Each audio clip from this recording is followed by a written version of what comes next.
So I got to start with the team that you know very well. It's Atlanta and Kansas City. Let's go to Kansas City, Patrick Mahomes. Mm-hmm. Listen, Andy Reid, we both know, is a play designer. Yep. He's a play scripter. That's Andy Reid's thing is he's taken quarterbacks, made them better. He trades up for Patrick Mahomes and sits him for a year behind a really good, solid quarterback, smart dude, Alex Smith. Mm-hmm.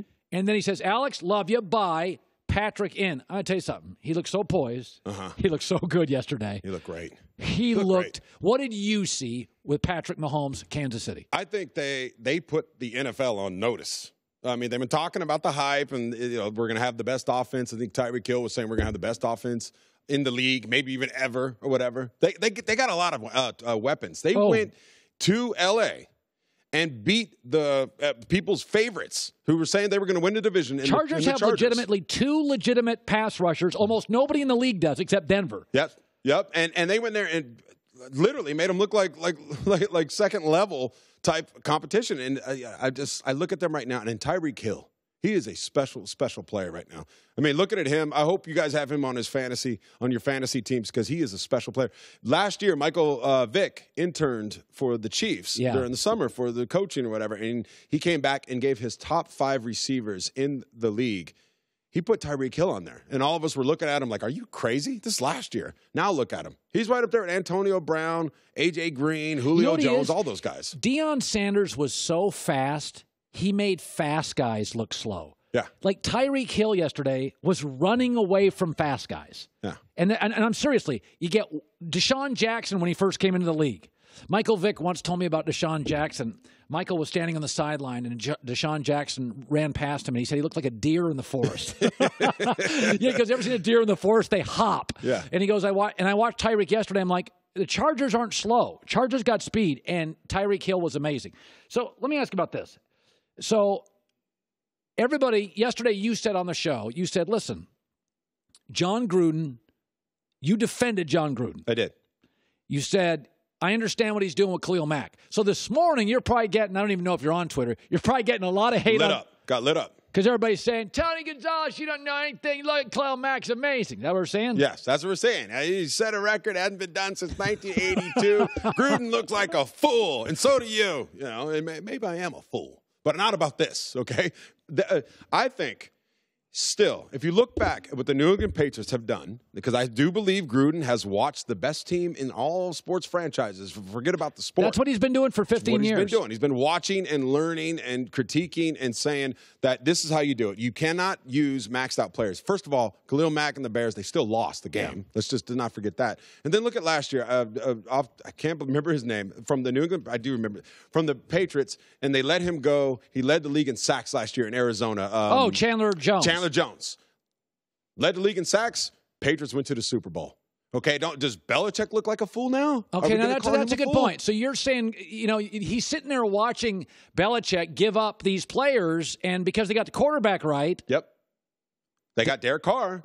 I think Gruden believes that Derek Carr is a superstar quarterback. I think he is too. They paid him like that. He's certainly on his way to being one. I like him too. I think they're going to start building the pieces. So I'm still stand by what I say. I still think Gruden did what he thought was best for that organization, and he's playing the long game. You got to be patient. Okay, but if I'm Chicago, let me defend the Bears, though. Mm-hmm. If I'm in a division and I have Mitch Trubisky and you have Aaron Rodgers, how do I at least bring Aaron Rodgers down? Yeah. Because Mitch Trubisky's ceiling is limited. So if I'm the Bears and I'm Matt Nagy and I'm the owners, and I like Trubisky, I put money into him, but he's not Aaron Rodgers, and he's not Cam Newton. Not yet. Okay. But I'm saying I'm going to defend Chicago on this. If I play in a division with Tom Brady, Peyton Manning, Big Ben, Drew Brees, I'm going to overpay for pass rushers. Yeah. Especially if my quarterback looks to be okay. Yeah. So I'm going to defend the Bears on this. Listen, they're in bed now with Trubisky for what, 4 years? Yeah. Okay, you want to go 0-8 against the Packers or 4-4? No. The way to go 4-4 is Aaron Rodgers gets hurt, Aaron Rodgers gets at Soldier Field knocked down. I think they did the right thing, too. I'm not saying they did the wrong thing. See, so what you're saying is you're defending Oakland's approach, but let's not kill Chicago because they got to face Aaron Rodgers 10 times in the next 5 years. They got to face him, and you see what happened yesterday. You can have a legendary performance in Khalil Mack, and guess what? Still, arguably, the best quarterback in NFL history, does his thing, and he goes out there and wins the game. So you've never been a guy that jumped on, and we all have, I think most of us in this business agree who the top 5 or 6 quarterbacks are, and we know who's at the bottom. We don't need to mention any names. And then we can argue about the different, is Matt Stafford this? I've never thought Dak's an A. I don't think Dak's ever going to be an A. But you were always really hesitant on Dak Prescott. You didn't buy into all the stuff. And why? Like, I watched them yesterday, and I'm like, man, all the haters, they look good today. Yeah. And I know it's week 1, and Carolina's defense is good. I know that, too. That's a real defense. But why didn't you buy into Dak? You won yesterday because he didn't look good.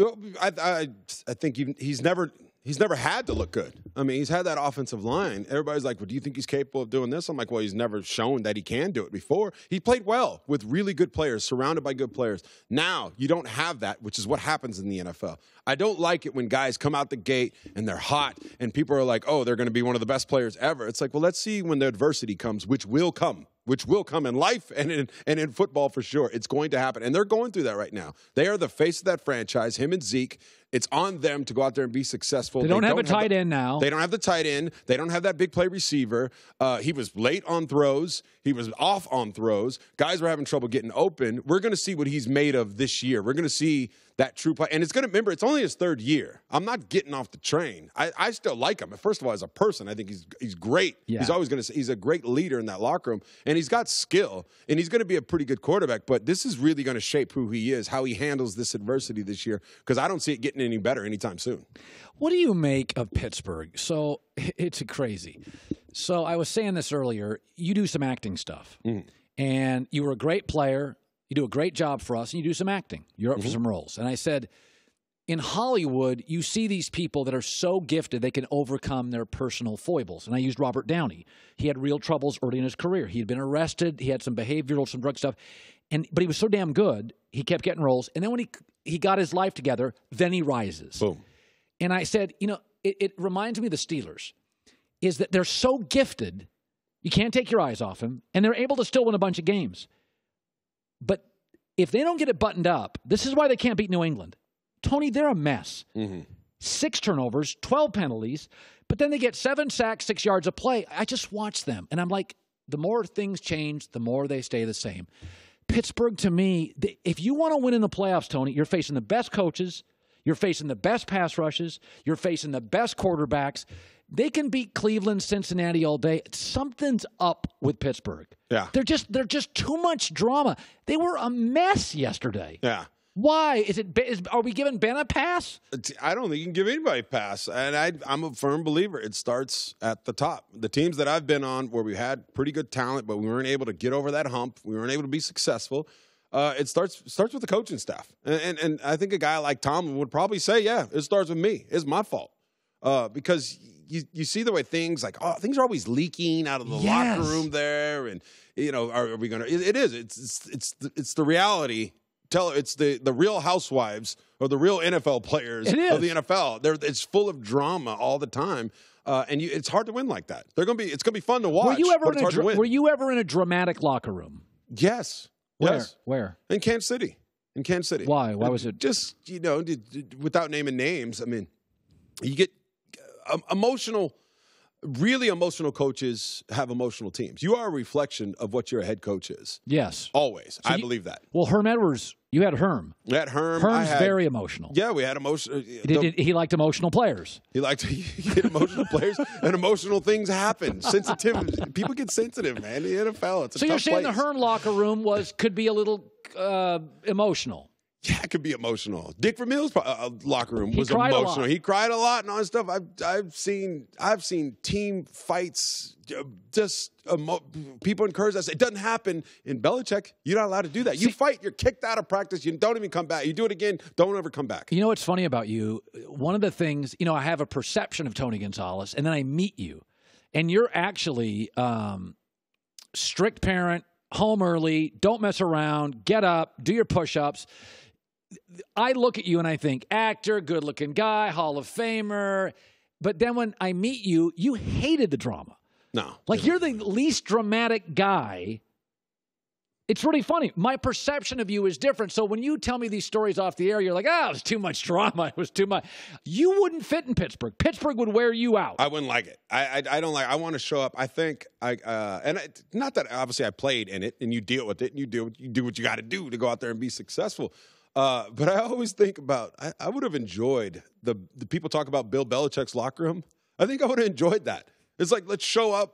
Let's play some ball. Let's win some games, and then let's have fun in doing what we got to do. But then let's go home. Let's leave the drama. Let's check the egos at the door, and everybody's ego, my ego too. It still went up and down at times, but let's check it for the betterment of the team and have some fun. Yeah. I'm not that strict of a parent, am I? I'm not. My daughter's mad at me right now. You're right. No, you are. You say stuff, and you just are very. People would look at Tony Gonzalez and see, the fireworks. You go to these great vacations, and I'm like, Dad, home, bed, early. No, I'm not trying to say you're boring, but you're not boring. You're kind of like a dad. Yeah, I'm a dad, but sometimes you gotta let your hair. You're like a high school principal who had really good hands and could bench press like 400 pounds. You're like the principal of your family, but you were really talented and could run and catch and stuff. But you're like a dad that comes home and. I am. You know what? Maybe I am. You're right. I'm strict.